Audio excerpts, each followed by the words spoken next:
আৰু ইহুদীসকল আজি বিশ্বৰ উন্নত মানৰ দেশবিলাকৰ টপ মোষ্ট ব্ৰেইন হৈ আছে।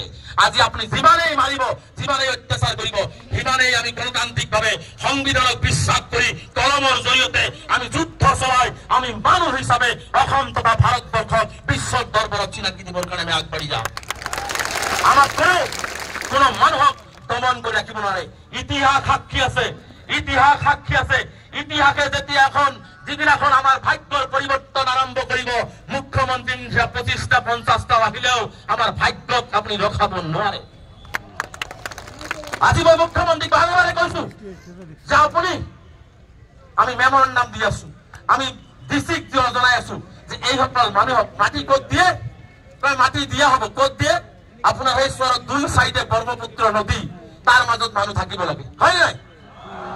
মই মুখ্যমন্ত্ৰীক আহ্বান জনাইছো, য'ত আপুনি মাটি দিব বিচাৰিছে ধুবুৰী জিলাৰ আয়ুক্তগৰাকীক, আৰক্ষী অধীক্ষকগৰাকীক আৰু আপোনাৰ 2জন কেবিনেট মিনিষ্টাৰক আপুনি সেই মাটিত 6 ঘণ্টা সময় জীৱন নিৰ্বাহ কৰিব দিয়ক। আমি 600 বছৰ থাকিবৰ কাৰণে প্ৰস্তুত আছো, 600 বছৰ থাকিবৰ কাৰণে প্ৰস্তুত আছো।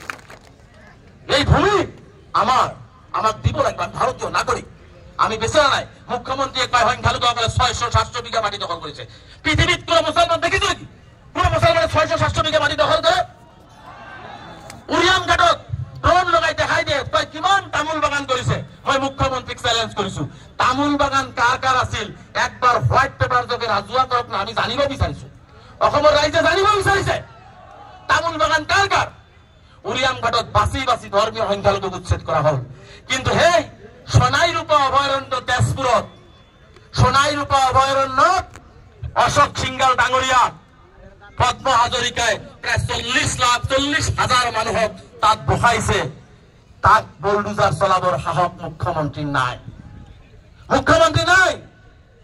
মুখ্যমন্ত্ৰী ডাঙৰীয়া এই কাৰণেই নাই যে মুখ্যমন্ত্ৰী ডাঙৰীয়া তাত হাত দিলে এদিনাখনত দিছপুৰত থাকিব নোৱাৰিব, আৰু সংখ্যালঘুক হাত দিলে সংখ্যালঘুৱে মানে মাৰ খাব চলি থাকিব। এইটো সহ্য আমি নকৰো।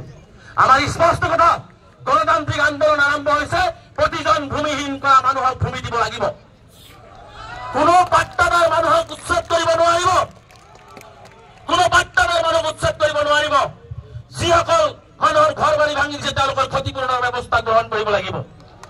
চৰকাৰক যদি মাটি লাগে চৰকাৰে আলোচনাত আহক, জিলা আয়ুক্তই আলোচনাত আহক, জিলা আয়ুক্তই আলোচনাত আহক, আমি মাটি খালী কৰি দিম।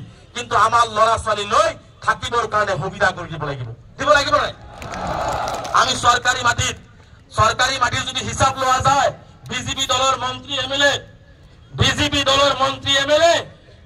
বিজেপি দলৰ লিডাৰ বিলাকে হাজাৰ বিঘা মাটি দখল কৰি আছে। মুখ্যমন্ত্ৰীৰ নজৰত নাই, নিশ্চিতভাৱে আছে। গতিকে চিৰাকুটা, চৰুৱা বাখৰা অঞ্চলকে কৰি অসমৰ বিভিন্ন প্ৰান্তত যি অমানৱীয় উচ্ছেদ কৰা হল, এই উচ্ছেদৰ আমি তীব্ৰ বিৰোধিতা কৰিছো। আৰু প্ৰতিজন ভূমিহীন মানুহক উচ্ছেদিত পৰিয়ালক ক্ষতিপূৰণ নিদিয়ালৈকে আমচুৰ এই সংগ্ৰাম অব্যাহত থাকিব। আজি আমি একত্ৰিত ইয়াত হৈছো, ইয়াত চৰুৱা ভাটিয়া উজানি গৰিয়া মৰিয়া কোনো কথা নাই। যোন মানুহ হিন্দু হওক মুছলমান হওক, যাকে অমানৱীয় উচ্ছেদ কৰিব তাতেই আমচুৱে প্ৰতিবাদ সাব্যস্ত কৰিব, নাই তাতেই ৰাইজে প্ৰতিবাদ সাব্যস্ত কৰিব। আমি জাতি ভেদ ধৰ্ম নিবিচাৰো। আমি শংকৰদেৱ, আজান ফকীৰ গুৰুজনা, মাধৱদেৱ গুৰুজনা, আমাৰ এই গুৰুজনাৰ আদৰ্শৰে সেইখন অসম আমি বিচাৰো। আমি হিমন্ত বিশ্ব শৰ্মা ডাঙৰীয়াৰ হিন্দু আৰু মুছলমানৰ অসম আমি নিবিচাৰো। বিচাৰে নেকি আপোনালোকে? আমি মানো, কাৰণ মই মুছলমান যুৱক হিচাপে মই বিশ্বাস কৰো, যদি মই ভাল মানুহ হ'ব নোৱাৰো মই তেতিয়া ভাল মুছলমান হ'ব নোৱাৰিম। যদি কোনো হিন্দু ভাই ভাল মানুহ হ'ব নোৱাৰে তেতিয়া ভাল হিন্দু হ'ব নোৱাৰে, এইটোৱে স্পষ্ট। গতিকে আমাৰ দাবী হৈছে প্ৰতিজন উচ্ছেদিত পৰিয়াল সংস্থাপিত হ'ব লাগিব। পাট্টাৰ মাটিত যিসকলে আছে তেওঁলোকক কোনো ধৰণৰ উচ্ছেদ কৰিব নোৱাৰিব। আলোচনাৰ জৰিয়তে সমস্যাৰ সমাধান আমি বিচাৰিছো, আলোচনাৰ জৰিয়তে আমি সমস্যাৰ সমাধান বিচাৰিছো। লগতে মুখ্যমন্ত্ৰীয়ে বাৰে বাৰে কয় সংখ্যালঘু ৰাইজৰ ছাত্ৰ ছাত্ৰীসকলে শিক্ষিত হ'ব লাগে। বৰ্তমান কোৱা কয় নাই, এইজন মুখ্যমন্ত্ৰীয়ে আমাৰ 7,000 ছাত্ৰ ছাত্ৰীক আজি 4 বছৰৰ পৰা উচ্ছেদ কৰি স্কুলৰ পৰা বঞ্চিত কৰিছে। সব কিমান